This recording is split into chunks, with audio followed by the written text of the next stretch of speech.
अस्सलाम वालेकुम। मैं हूं मोहम्मद सलमान। एक दफ़ा फिर आप मेरे चैनल पे मौजूद हैं। चैनल को सब्सक्राइब करना ना भूलें और वीडियो पसंद आए तो इसे लाइक और शेयर ज़रूर करें। आज हम जिस हवाले से बात करने वाले हैं वो ये है कि किस तरह से हम फ्लटर के जो चेंजेस होती हैं या फ्लटर एपीआईज के अंदर जो मॉडिफिकेशंस आ जाती है। मिसाल के तौर पे आप अक्सर बेशतर देखते हैं कि फ्लटर के एक वर्जन के अंदर एक चीज़ को इस्तेमाल करने का तरीका कुछ डिफरेंट था। अब जैसे फ्लटर ने दूसरी रिलीज निकाली, अंदर उसने कुछ अपनी बेस्ट प्रैक्टिसेस को ऐड कर दिया, कोई ऐसी अपनी डार्ट एपीआईज फ्लटर एपीआईज में मॉडिफिकेशन की कि जिससे आपका थोड़ा बहुत सिंटैक्स चेंज हो गया। मिसाल के तौर पे आप यहाँ पे सामने देख सकते हैं कि स्टैक के अंदर पहले ओवरफ्लो की प्रॉपर्टी थी, लेकिन अभी उस पे आपको एक लाइन नजर आ रही है। इसका मतलब ये डेप्रिशिएट हो गई है। ठीक है, ये पुराने वर्जन्स में इस्तेमाल हो रही थी, लेकिन अभी फ्लटर के जो 2 पॉइंट के बाद के वर्जन्स आए हुए हैं उसके अंदर ये डेप्रिशिएट हो गई। इसी तरह से आप देख सकते हैं ये ग्रीन लाइंस आपको पोजीशंस के ऊपर नजर आ रही है। क्यों नजर आ रही है? ये कह रहा है कि मुझे कांस्टेंट लगाओ, ठीक है, ताकि अगर वो चीज रीबिल्ड ना हो। ठीक है, तो जो फ्लटर की बेस्ट प्रैक्टिसेस हैं या जो फ्लटर की एपीआई की मॉडिफिकेशंस हैं जो हमें रिफ्लेक्ट करवानी है, अब इस तरह के मसले आपके पूरे कोड में कई जगहों पे हो सकते हैं। आप देख रहे हैं यहाँ पे भी है, ऊपर मेरे पास इंपोर्ट का भी इशू दे रहा है, यहाँ हमारे होम पेज के ऊपर भी कांस्टेंट का इशू दे रहा है। तो इस तरह की प्रैक्टिसेस के इशू, कोडिंग के डार्ट के फिक्सेस आपके पास बहुत सारे हो सकते हैं। ठीक है, ये चीजें बेसिकली कैसे आपके पास रिफ्लेक्ट हो रही होती हैं, यहाँ पे वो कैसे इंडिकेट कर रहा होता है कि ये चीजें मौजूद है। तो आप देख सकते हैं कि 2.0 के बाद से जितने भी फ्लटर के वर्जन आए उसमें फ्लटर लिंट की जो डिपेंडेंसी है वो पहले से आपके प्रोजेक्ट में एम्बेड होती है, जिसका काम ये होता है कि वो आपके कोड को एनालाइज करती है और कोड एनालाइज करने के बाद जो बेस्ट प्रैक्टिसेस है उनसे मैच करके वो हाईलाइट करती है कि आप इस चीज को किस तरह से मॉडिफाई कर सकते हैं और आपकी ये कोडिंग प्रैक्टिस और अच्छी और बेहतर हो सकती है। तो अब चले हम देखते हैं कि हम किस तरह से ये सारे जो भी हमारे मसले हैं कोडिंग प्रैक्टिसेस के या एपीआई जो एडॉप्शंस हैं उसको हम किस तरह से एक चुटकी में रिजॉल्व कर सकते हैं। अब अभी आप इस फाइल में देख सकते हैं, इस फाइल में आपको इतने सारे मसले नजर आ रहे हैं। अगर मेरे कोड के अंदर 100 फाइल्स हैं और 100 में अगर इतने सारे मसले हैं तो इसका मतलब हजारों मसले हो सकते हैं। तो अब मैं हजारों मसलों को अगर खुद से रिजॉल्व करने बैठूंगा तो मेरी सुबह हो जाएगी। तो आज हम देखते हैं कि हम किस तरह से एक सिंगल कमांड के थ्रू इस सारे मसलों का हल निकाल सकते हैं। तो सबसे पहले हम टर्मिनल अपना स्टार्ट करेंगे। टर्मिनल खोलने के बाद अपने प्रोजेक्ट डायरेक्टरी में जाने के बाद आप एक कमांड रन करेंगे, dot fix dash dash dry dash run.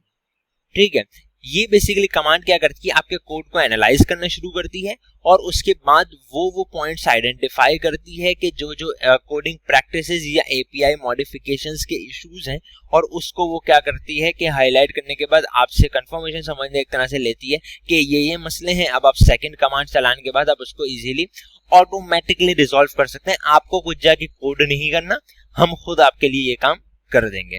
तो हम यहाँ पे इंतजार करते हैं, ये एनालाइज कर ले। ये कुछ टाइम लेता है, जितना आपका कोड होगा उस हिसाब से ये टाइम ड्यूरेशन लेता है, और ये आपको एनालाइज करके लाइन बाय लाइन आपको बताता है कि किस लाइन में क्या इश्यू है। ठीक है, तो इंतजार करते हैं और आप देख सकते हैं इतने में इसने 3-4 सेकंड का टाइम लेने के बाद ये मुझे एक रिजल्ट दे दिया कि मेरे कोड के अंदर 17 फिक्सेस हैं। ठीक है, और उसने मेन डॉट डार्ट, क्योंकि हमारी फाइल ही एक है तो मेन डॉट डार्ट में उसने बता दिया कि एक फिक्स है जहाँ पे मैंने डेप्रिशिएट मेंबर इस्तेमाल किया, जो मैंने बताया ओवरफ्लो वाला। इसने जो है वो 14 जगह ऐसी बताई जहाँ पे कांस्टेंट लगना चाहिए था और यहाँ पे नहीं लगा हुआ। इसने एक जगह ऐसी बताई, मैंने यहाँ पे चूंकि लिस्ट इस्तेमाल की हुई है जिससे आप ये बॉक्सेस बने हुए देख रहे हैं, तो वो मैंने जो है वो अभी एड ऑल के थ्रू इस्तेमाल किया। तो इसने वो ये भी इंडिकेट किया कि मैं इसको स्प्रेड कलेक्शन, स्प्रेड ऑपरेटर्स के थ्रू कर सकता हूँ। ठीक है, जो बेस्ट प्रैक्टिस है। और जो मैंने ऊपर अननेसेसरी इंपोर्ट किया हुआ है ऊपर तीनों को, जिसको मैंने इस्तेमाल किया, उसने वो भी हाईलाइट किया।